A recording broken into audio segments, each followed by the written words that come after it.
let's try this again. We're going to see if we can not screw this up again.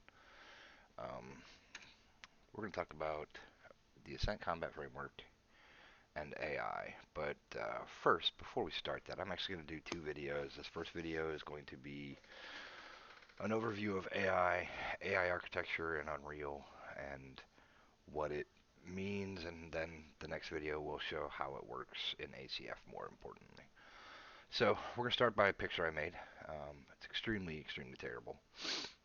Um, the dynamics of, oh, here we need one more. Dynamics of Unreal Engine are, over here on the right, you'll see our character. Well, on the far left, here we have our input. We have our mouse and keyboard, our joystick, or our AI. Um, Then, as we see by our controller icon, it's a marionette thing. Um, and then we have our character. So the concept is you got your input, and this is the player, right? And you have what accepts and interprets. I just should have typed it. Um, what interprets our inputs and passes it on to the character we see in the game is the controller, and then in the game we see our character do the things that we instruct it to do. Well, that's easy to comprehend pretty easily when you're talking about people, but when you talk about AI, it's a little bit different. AI still has it acts as an input to a controller. It just so happens that controller is driven by artificial intelligence. It's got components on it. There are things that an AI controller can do that don't work quite as well or quite the same way as they do with a player controller, because the player controller is mostly responding to our input. So that's the brief overview of architecture of player or input source to controller to agent in the game. And the agent in the game is what we see. So, with that said, we're going to pick on our sample enemy here, and we're going to demonstrate um, this relationship. So, in Unreal Engine 4, this is not a Ascent Combat Framework specific, but in Unreal in general, when you have an AI controller, over here you'll find a pawn section. And what it'll tell you is it'll tell you, well, auto possess a player. Well, it's a player, so we're not going to auto possess, or we want AI, so we don't want to possess. This is the first person connected, the second person connected, third person connected, so on and so forth. But so that is auto possessing set to disabled. Now, when do we want to possess AI? Do we want to do it when it's placed in the world, spawned, or placed in the world or spawned? Unless it breaks something, I always advise place in the world or spawned, because if you were to spawn it through some weird mechanism, it may not take possession. Likewise, if you don't have placed in world taken, then the AI won't take over. And then last piece is the AI controller class. So this is the marionette that shows how the AI is being controlled. So we're going to go take a look at this blueprint, and we're going to kind of dissect it. So we're going to hide the ACF stuff for now, because again, we're talking high contextual, not necessarily driven by the AI and ACF yet. The controller is going to have things like your perception. You know, what are your senses? What's your sight? How do you define your sight? If it would expand. Um, so he can see 2,000 units. He loses sight at 3,500.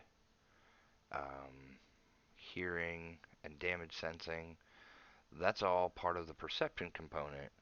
And usually you put that on your controller because, again, that's going to be issuing commands to the character in the game. Um, so, and then to touch a little bit on behavior tree, There are several different ways to implement a behavior tree, so we're not going to talk about how it's implemented right now. We're just going to look at the behavior tree and what the concept is. So, a behavior tree is basically a decision tree of what the logic should do. It's got an entry point, and then it's going to have some actions. Well, in this case, we're going to update um, a specific state, and that state is going to determine what we do next. So basically, you have a flow chart. In Unreal, it starts always to the far left. The far left is always the first action executed.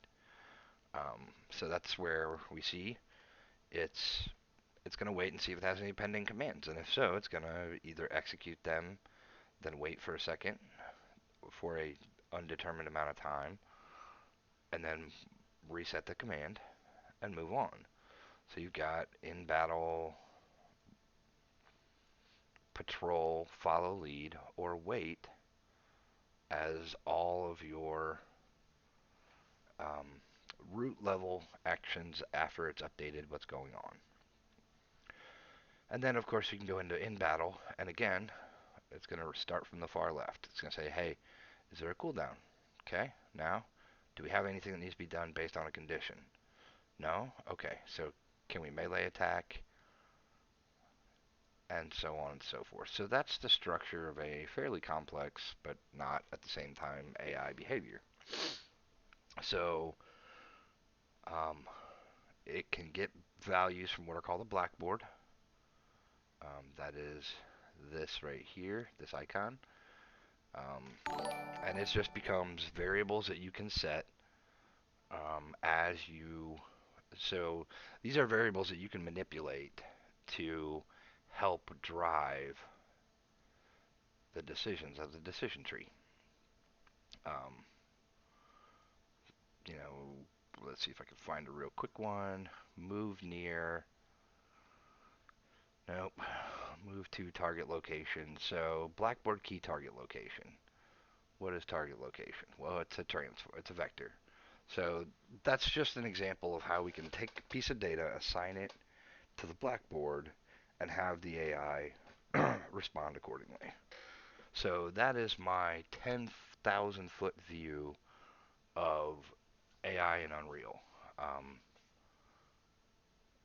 what we're going to talk about in the next video is going to be how the Ascent Combat Framework interacts with the AI and how you can direct the AI to do things that you want them to do.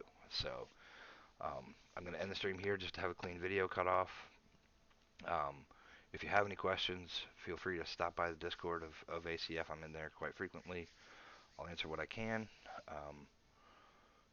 So thank you for watching. If you liked it, go ahead and hit subscribe and have a great afternoon.